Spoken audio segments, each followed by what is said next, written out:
y'all. So, my case is Gitlow v. New York. The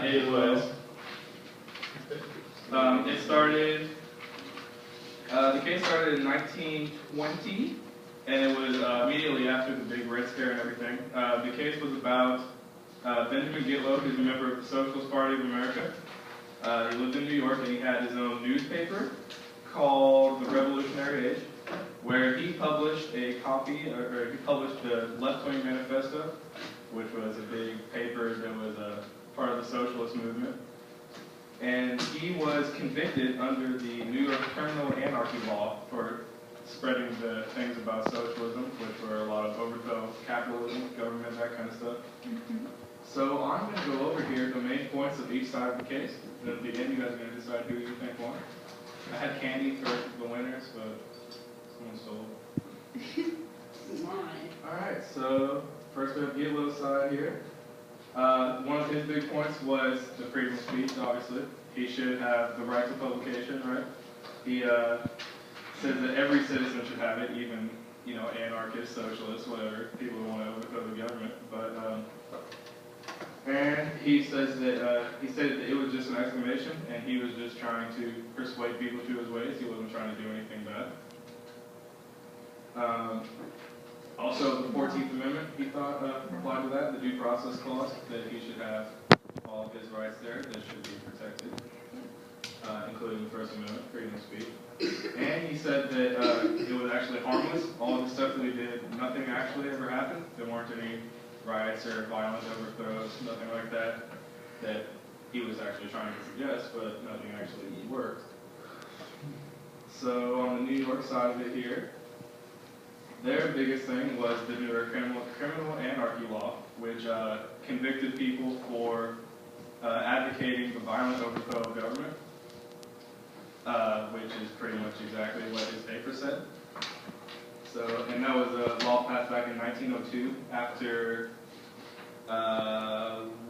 William Howard Taft was assassinated by a socialist, an anarchist.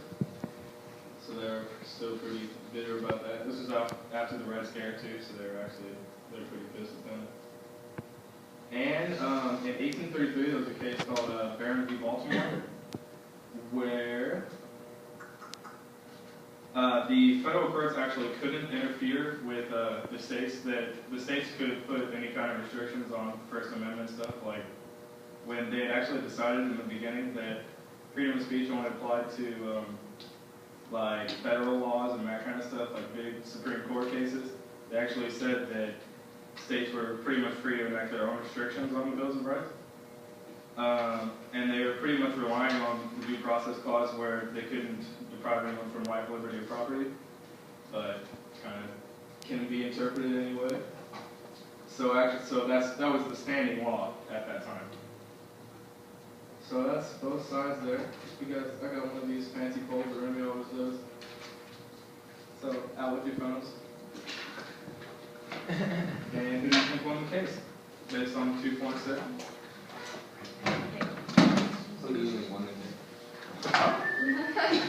I was going to give like the whole class candy and more than half the class thing, right? Benjamin's name is Gitlow. Gitlow. You gotta use his name. Benjamin Gitlow.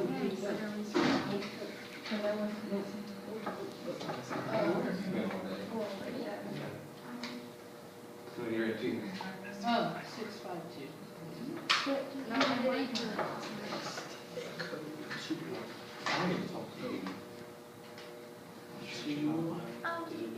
2, 3, 3, 3.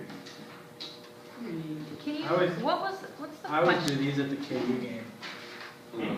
The question, like, on your case brief, what was your, like, question? You also don't remember.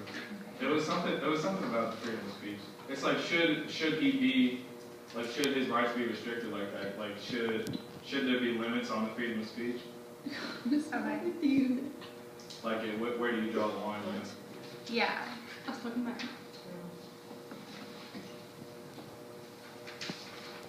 What do you take the vote back or something? No, Oh. another vote came into the top. What's up, Byron? Don't you dare talk just like that. Just again. don't ask And I told you questions. we're gonna have some problems. Get up, speak. You are on video? I know. Good job.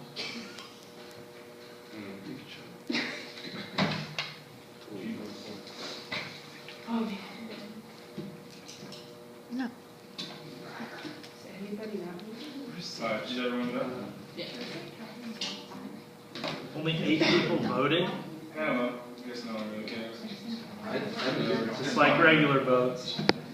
Well, it doesn't really matter anyway, because kind of what I was expecting. 75% of you got this wrong.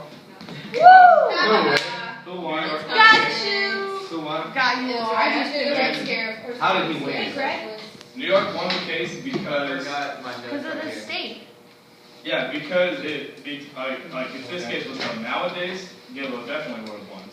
But because what Gitlow published was pretty much perfectly under the criminal anarchy law, he advocated the violent overthrow. And at that point in time, the federal government couldn't do anything about the state laws there. This was actually one of the big landmark cases that started our modern day precedent of the freedom of speech. But yeah.